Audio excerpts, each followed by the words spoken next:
Ya, shalom semuanya. Ketemu lagi siang hari di kuis Alkitab episode ke-9 tanggal 6 Maret 2025 dengan saya hostnya yang paling cihuy dengan Odilia. Ketemu lagi di siang hari ini, kita masuk dalam episode ke-9 untuk kuis Alkitab siang hari ini. Hari ini yang bertanding ada dua tim Rafidim dan tim Kardes. Saya mengundang kedua tim untuk maju ke depan. Tim Rafidim, silakan untuk mengisi bangku kosong yang sudah tersedia, dan juga tim Kardes silakan mengisi bangku kosong yang sudah ada di depan. Saya undang ke depan, silakan Ibu Lydia, Ibu Mega, dan juga Pak Ferdi untuk tim Rafidim, dan juga tim Kardes Pak Yandi Paliantoro dan juga Saudara Evelyn. Monggo ke depan Pak. Iya, silakan. Boleh mengisi, silakan mengambil tempatnya, silakan mengambil posisinya. Silakan Pak Yandi, mau duduk di samping Evelyn atau di sampingnya lagi? Iya, boleh, bebas. Oh iya, silakan Pak, silakan. Ini ingat ya, Rafidim ini Kardes ya, beda dengan Kades. Kades itu kepala desa. Ya kalau Kardes hari ini sesuai dengan khotbah Pak Gembala ya. Oke, kita lihat ke layar televisi, kita undi dulu. Kita undi dulu siapa yang akan main duluan. Ya, silakan dilihat tim Rafidim dan tim Kardes. Tinggal klik. Oke. Kita lihat. Wah, yang merah nih. Apa biru? Kardes. Iya, silakan tim yang sebelah kiri. Ya, jadi permainan seperti biasanya setiap minggu sudah berjalan. Ada 3 babak. Ada 3 babak berjalan. Babak pertama adalah babak esai, menjawab pertanyaan dari setiap kelompok akan mendapat pertanyaan esai. Babak kedua babak menjawab dengan cepat. Babak ketiga adalah babak kerebutan. Ini semuanya pemainnya yang udah pemainnya yang sudah terlalu semangatnya penuh dan juga selalu bermain tiap minggunya. Oke, baik, kita bermain di babak pertama untuk tim Kardes duluan ya. Sudah contekannya boleh ditutup? Contekannya tidak dilihat contekannya. Oke, baik, udah siap? Sudah, kita masuk babak pertama. Ini untuk babak esai untuk masing-masing tim, semuanya tentang khotbah Pak Gembala hari Minggu kemarin. Tidak di luar dari semuanya tentang khotbah Pak Gembala di hari Minggu tanggal 2 Maret. Oke, kita masuk di babak pertama. Pertanyaan pertama bernilai 20. Kitab 3 Yohanes merupakan surat yang ditujukan kepada siapa? Khotbah minggu lalu itu surat Rasul Paulus. Ya. Kitab merupakan surat Rasul Yohanes, bukan Paulus, sorry. 3 Yohanes merupakan surat yang ditujukan kepada siapa? Silakan. Orangnya kemarin Bapak Gembala sudah menyebut ini bukan yang koruptor ya, tapi ini orang yang ditujukan kepada orang ini. Ya. 3, 2, 1 jawab saja siapa yang ditujukan. Kalau mengikut bukan, masih salah. Kesempatan terakhir ditujukan kepada siapa? Surat 3 Yohanes merupakan surat yang ditujukan kepada siapa? 3, 2, 1. Enggak tahu. Tadi jawabnya Paulus. Jawabnya Gaius. Gaius. Bukan Gayung ya. Iya, yang kasus ya, kasus korupsi. Oke, pertanyaan kedua. Jadi masih 0 ya, pertanyaan pertama 0. Pertanyaan kedua. Iya. Apakah isi surat yang merupakan doa dan harapan dari Rasul Yohanes kepada Gaius? Surat ini ditulis oleh Rasul Yohanes kepada Gaius. Nah, dalam isi suratnya itu dia menuliskan doa dan harapannya bla bla bla bla. Apa kira-kira yang disampaikan doa yang ditujukan? Seperti kalau kita nulis surat ya, Dear my love, I hope you gimana dan lain-lain. Gimana? Ya, Pak Ferdi yang biasa isi surat. Semangat dong. Oke. Ini yang zaman dulu sering nulis surat buat pacarnya mungkin atau melalui WA.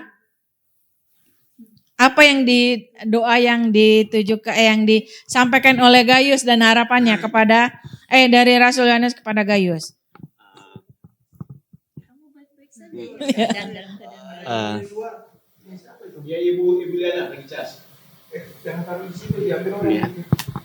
Silakan jawab, Pak.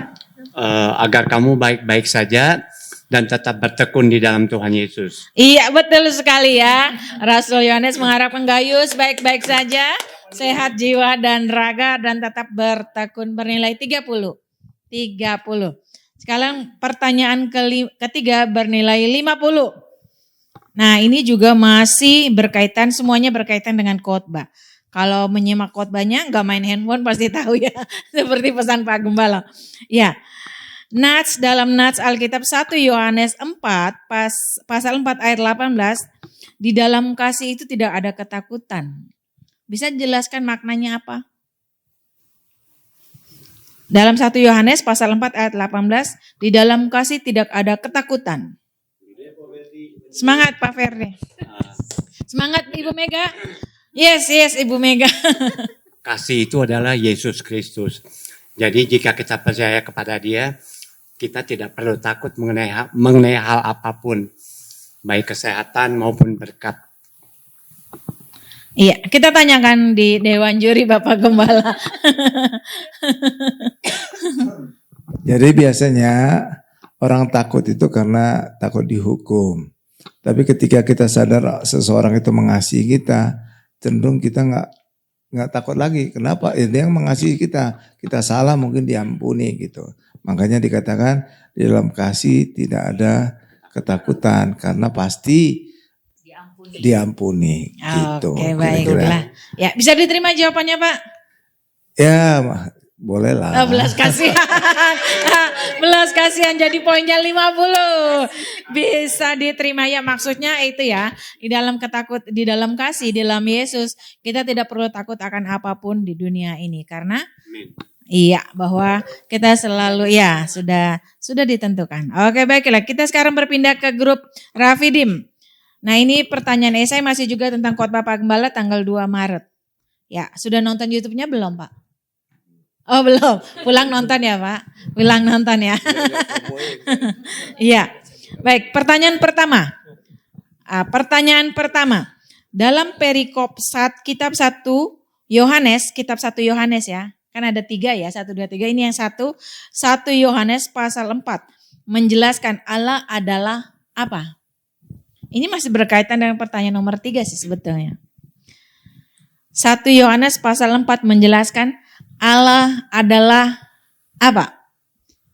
Kalau nyimak pertanyaan nomor 3 pasti ya harusnya tahu. Ini kalau di sekolah minggu kita selalu nyanyi. Allah adalah. Ya. Roh dan kasih. Yang itu yang mana Pak yang benar jawabannya cepat Pak. Ini bilang Allah. Jawabnya Evelyn yang jawab. Roh. Ini berkaitan dengan nomor 3 Pak. Pertanyaan nomor 3 tadi. Di dalam kasih tidak ada ketakutan. Nah 1 Yohanes pasal 4 menjelaskan Allah adalah kasih. Iya betul sekali Allah adalah kasih. Jangan ragu-ragu Neng. Iya bernilai 20. Iya, pertanyaan nomor 2. 1 Yohanes pasal 4 ayat 19. Kita mengasihi karena Allah telah lebih dahulu mengasihi kita. Dia juga lebih dahulu juga mengampuni kita. Ini ajaran Yesus waktu khotbah di bukit tentang apa? Bahwa Allah sudah lebih dahulu mengasihi kita, Ia juga terlebih dahulu mengampuni kita. Ini ajaran Tuhan Yesus yang disampaikan di khotbah di bukit tentang sebuah doa yang sering kita ucapkan dan juga tentang khotbah serial pertama kemarin yang disampaikan oleh Pastor Anto. Tentang apa? Kita harus mengasihi sesama karena Allah sudah lebih dahulu mengasihi kita. Kita juga harus mengampuni sesama karena Tuhan sudah lebih dahulu mengampuni kita. Ini berkaitan dengan apa? Mengampuni. pengampunan. Iya, tentang pengampunan betul. Tapi di dalam doa apa yang disampaikan oleh Tuhan Yesus tentang doa ini di khotbah di bukit. Matius pasal 5 sampai pasal ke-9 atau 8. Doa apa Pak? Doa apa? Doa apa? Doa apa? Bapa kami. Doa Bapa kami. Ayo jangan ragu-ragu nih yang menjawabnya. Ya, karena doa Bapa kami, ampunilah kami akan kesalahan kami. Jadi Tuhan Yesus mengajarkan bahwa kita harus mengampuni karena Tuhan sudah lebih dahulu mengampuni kita. Dan juga mengasihi kita ya. Ini khotbah serial Pastor Anto di sesi kedua minggu kemarin. Oke, baiklah kita ganti. Kita lanjut ke pertanyaan ketiga. Ya. Bernilai 30. Berikan contoh aplikasi dari 1 Yohanes pasal 1 ayat 20 bahwa orang yang tidak mengasihi saudara yang dilihatnya tidak mungkin mengasihi Allah yang dilihatnya. Ini Pak Gembala sudah kasih contoh jelas-jelas. Ada 2 contoh yang Pak Gembala kasih.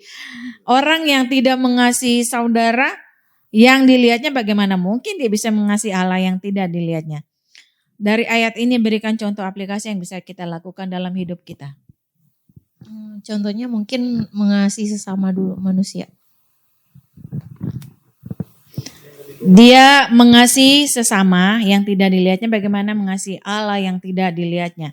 Contoh aplikasi, contoh implementasi apa yang bisa kita lakukan dari ayat ini. Mengasihi sesama bisa aja siapapun.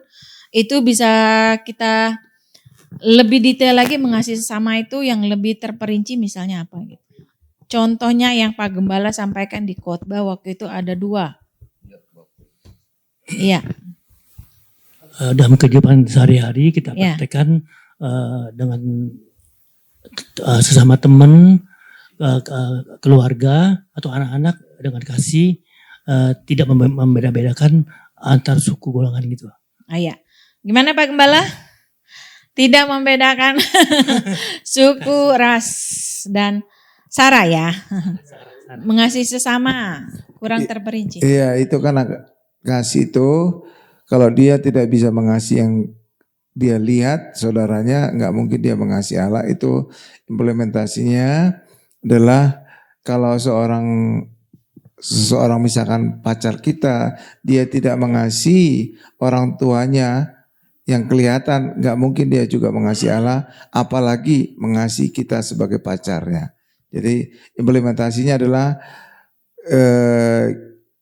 kita harus meragukan seseorang yang kalau dia tidak mengasihi orang tuanya, dia bisa mengasihi Allah. Atau dia tidak mengasihi orang tuanya, dia juga pasti tidak bisa mengasihi kita. Kira-kira demikian. Putus. Jauhi langsung kita kriterianya sudah jelas bahwa ketika dia bilang, oh saya sayang kamu, tetapi sama orang tuanya dia tidak hormat, tidak ada sopan santunnya, bagaimana antara mulutnya ya tidak sesuai. Seperti itu maksudnya implementasi yang dilihat aja dia masih ragu-ragu, masih cuman lip service, gimana sama Tuhan yang tidak dilihat ya. Oke, jadi belum mendapat nilai apa, bisa belas kasihan separuh apa bagaimana Pak? Belas kasihan jadi 25 ya. Kurang terperinci ya, kalau sesama itu bisa banyak. Sesama siapa? Orang tua, anak, keluarga, teman, pacar, atau orang-orang di gereja ya. Sesama itu banyak artinya ya, konteksnya banyak. Jadi kurang detail sesamanya itu siapa. Oke baik, kita dengarkan total skor untuk babak pertama sementara. Total skor untuk Rafidim senilai 75. Oke. Ades senilai 80. Oke, masih memegang sementara timnya Ibu Lydia. Beda tipis, cuma 5 poin. Kita masuk ke babak kedua. Babak kedua ini menjawab dengan cepat. Oke. Tes. Siap? Oh ya, tes boleh Pak Ferdi, boleh banget. Siapa tahu nggak bunyi ya. Ternyata maksudnya itu ini nggak bunyi jadi salah jawabannya. Oke baik. Kita masuk ke pertanyaan pertama. Pada hari keberapakah Tuhan beristirahat setelah menciptakan langit dan bumi beserta segala isinya? Hari 7. Belum Pak. Bapak nggak sabar Pak. Iya. Siapakah nama menantu dan mertua perempuan yang saling mengasihi di dalam perjanjian lama? Ini ibu mertua dan mantu ini orangnya akrab banget. Ruth dan siapa, Bu? Naomi. Ruth dan Naomi. Oke. Oke, boleh. Pertanyaan ketiga, apakah perkataan ketujuh Tuhan Yesus di kayu salib? Sudah selesai. Sudah selesai, betul sekali. Betul sekali. Wah. Iya. Iya, betul sekali. Tetelestai. Kitab Titus termasuk dalam perjanjian lama atau perjanjian baru? Kitab Titus. Baru. Kita perjanjian baru. Betul sekali. Apakah arti dari ora et labora? Berdoa dan bekerja. Berdoa dan bekerja. Oke, menjawab semua. 5 kali 20 poin. Jangan mau kalah yang di sini. Siap, semangat. Pak Yandi tadi udah mau rebutan, berarti semangatnya udah membara. Oke. Pegang mic-nya, boleh. Ya, ini gampang-gampang, Pak. Gampang, Pak. Siap? Pertanyaan pertama. Penciptaan hari pertama Tuhan menciptakan apa? Langit dan bumi. Ya. Yang menjawab siapa? Dia yang menjawab. Suara tadi langit dan bumi, siapa yang menjawab? Kau. Keuntungan buat mereka, keuntungan.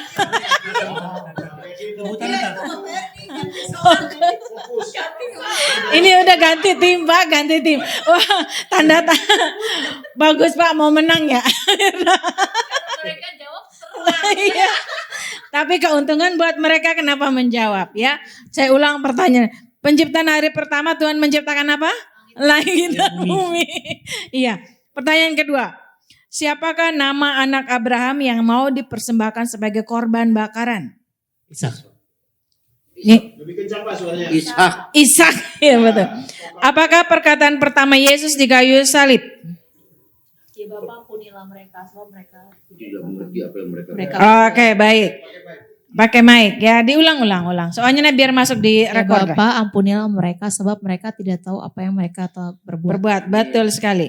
Kitab Filemon ditulis oleh siapa? Paulus Betul. Apa yang dimaksud dengan alfa dan omega? yang Awal dan Awal akhir. dan akhir. Siapakah itu yang dimaksudnya? Tuhan Yesus. Tuhan Yesus. Wah, luar biasa. Alfa dan 5 kali 20 bukan alfa dan supermarket itu ya. Alfa dan omega. Baik, total skor babak 1 dan 2. Sementara Kades 180. Rafidim 175. yes, masih selisih 5. Oke. Babak ketiga poin rebutan, babak rebutan ini saatnya untuk mencuri nilai ya. Ya cepet-cepetan ya, boleh. Pak Firly harus cepet-cepet. Pencet loncengnya ya. Sudah siap contekannya, berarti sudah belajar semalam suntuk ya. Baik. Pertanyaan pertama, ini khotbahnya Mongol. Bapak Mongol ya. Iya. Tapi gampang kok. Di dalam Yeremia pasal 17 ayat ke-7, ada 2 hal yang harus dilakukan agar mendapat berkat Tuhan. Apakah itu? Silakan. Runingan Pak, nanti kalau ada 2 hal. 2 hal yang harus dilakukan. Kalau menghafal Berdoa. ayat Alkitab itu pasti bisa. Berdoa dan membaca firman. Masih salah. Mengandalkan Tuhan. Saya kasih kesempatan. Mengandalkan Tuhan. Dan Diberkatilah orang yang mengandalkan Tuhan dalam hidupnya. Amin. masih salah Pak. Mohon maaf, ada 2 ya. 2 hal yang harus dilakukan. Yang ayat 7 doang kan? Ayat 7. Kan ada dan. Ada kata dan. 3, 2, 1. Silakan. Ayo Pak Febi. Pak Ferdi ayo. Semangat. Ya. Ini sudah Pak, sudah dilemparkan. Gimana?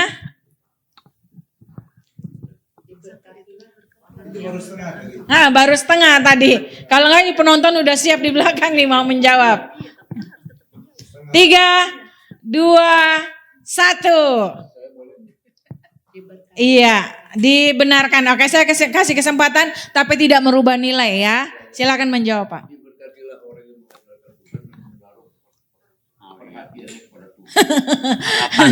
Harapannya pada Tuhan. Oke. Ya. Pak Gembala gimana tadi? Ini cuma setengah ya Pak yang bisa menjawab dari nilainya 12 masa 12,5, 12 poinnya 12. Ya, tadi Ibu Liana juga udah semangat menjawab ya Bu Ibu, tapi sudah dibetulkan sama mereka.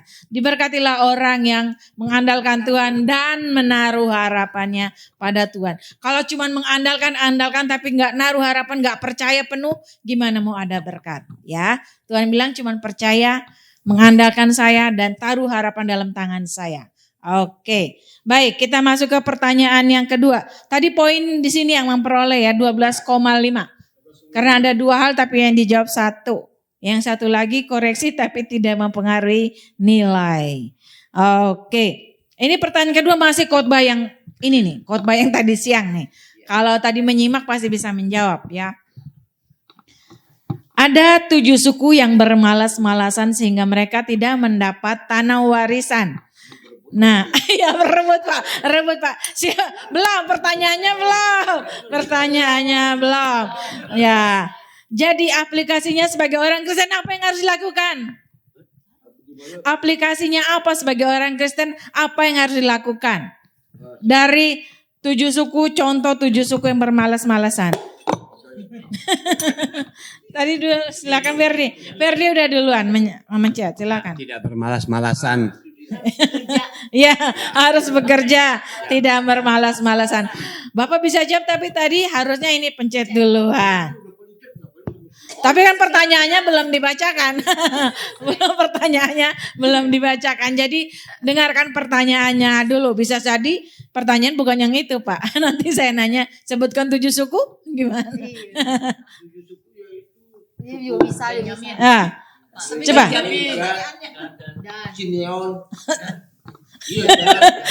Oke, nanti bertengkar setelah kuis. debatnya. Ya, oke, tenang Pak, damai Pak. Kalau Bapak damai. Oke, baik. Jadi yang mendapat nilai adalah tim Kardes. 25. Oke, pertanyaan ketiga. Ya masih rebutan Pak, Nyanyikan sebuah lagu yang diambil dari Mazmur 133 bagian referen saja. Nyanyikan lagu yang diambil dari Mazmur 133. Pakai mic Pak, pakai mic. Berkat turun dari Bukit Hermon, turun dari kepala Harun terus ke janggutnya sampai itu. Boleh nyanyikan Pak. Bukit Sion. Iya boleh nyanyikan bagian referennya saja. Kan itu lagu wajib.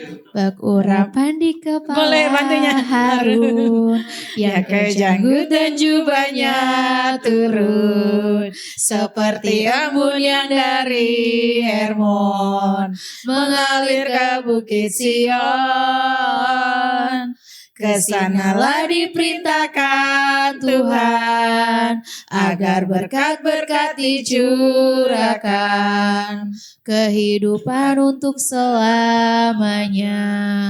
Oh betapa indahnya. Yeay, semangat. Iya Pak, nilainya 25. Oke, pertanyaan keempat. Ini mau lagu lagi atau pertanyaan biasa? Oh terserah bahwa saya kasih lagu ini. Kalau gitu saya kasih lagu kalau terserah. Baik. Ini masih yang sama juga dari ayat Alkitab. Mau nyanyi apa menyebut ayat Alkitabnya? Ini saya kasih penawaran. Oh ayat Alkitabnya aja. Ayat Alkitab, oke. Lagu terakhir dari Mount Hermon adalah lagu apa? Belum. Lagu terakhir yang dinyanyikan di setiap ibadah Mount Hermon adalah bukan pertanyaannya. Enggak saya beri lagu apa yang kita nyanyikan? Lagu doa Yabes. Pertanyaannya diambil dari ayat Alkitab apa? Jawab ini Pak, pencet Pak. 1 Tawarik 4 ayat 10. Betul sekali. Oke. 1 Tawarik 4 ayat 10, 25. Oke. Wah, bakalan menang nih. Pak Yandi kelihatannya semangat banget ya. Jadi jangan dilihat dari betul sekali. Don't judge book from a cover. Oke. Oke, ini pertanyaan terakhir bonus ya Pak. Kalau bisa menjawab rebutan juga Pak. Yang mencet iya. Lambat mulu enggak. Oke, baik. Pertanyaan terakhir. Siap menjawab, ini harusnya bisa karena setiap minggu kita lakukan. Sebutkan ayat Alkitab yang dibacakan saat mau perjamuan kudus di Monero Moncat. Siapa yang duluan? Ibu Lydia. Silakan. Harus tepat ya karena kita setiap minggu kita lakukan. Saya tidak mengulang karena sudah direbut. Inilah Sebutkan ayat Alkitabnya, bukan sebutkan kutipan itunya, ayatnya. Bukan isi natsnya. Yohanes 6 ayat 33 sampai 35. Salah. Silakan grup yang sini. 1 Korintus 11 ayat Salah 23 sampai 28. Salah juga. Ibu Liana bisa menjawab. Saat mau perjamuan kudus Pak Gembala selalu bacakan, saya selalu tampilkan. Tahu? Yohanes 6 ayat 53 sampai terbalik ya. Jadi Yohanes pasal 6 ayat 53 sampai 55 ya. Ya. Yohanes 6 tapi pasalnya benar, ayatnya salah. Gimana kita dengarkan bonus Pak, belas kasihan? Belas kasihan separuh 12,5. Oke, ada yang hafal ayat Alkitabnya? Isi natsnya? Iya. Daripada salah, ya udah Bapak nanti ikut perjamuan kudus ya. Nanti ikut perjamuan kudus dihafal Pak isinya ya. Daripada nanti menebak salah. Oke, baiklah. Kita sudah selesai. Sudah di babak yang terakhir. Kita sekarang menghitung total skor semuanya. Kita dengarkan. Total skor untuk Kardes 217,5. 217,5. Untuk Rafidin 237,5. Yeah! Beda 20. Akhirnya Pak Liantoro menang juga setelah beberapa kali. Setelah beberapa kali ikut akhirnya menang juga. Iya. Oke, baik. Terima kasih. Terima kasih untuk partisipasinya. Kita ketemu minggu depan di episode ke-10 tanggal 13 Maret. Jangan lupa tetap ibadah dan juga jangan lupa tekan tanda lonceng di YouTube kami di @gereja_yarmon. Jangan lupa subscribe. Sampai jumpa minggu depan. Bye-bye. Tuhan Yesus memberkati. Kita foto dulu. Foto dulu, berdiri dulu di depan, Pak. Yang menang apa yang kalah? Semuanya, Pak. Semuanya Pak. 53 Pak yang diminta. 1, 2, 3. Oke, 1, 2, 3. Oke.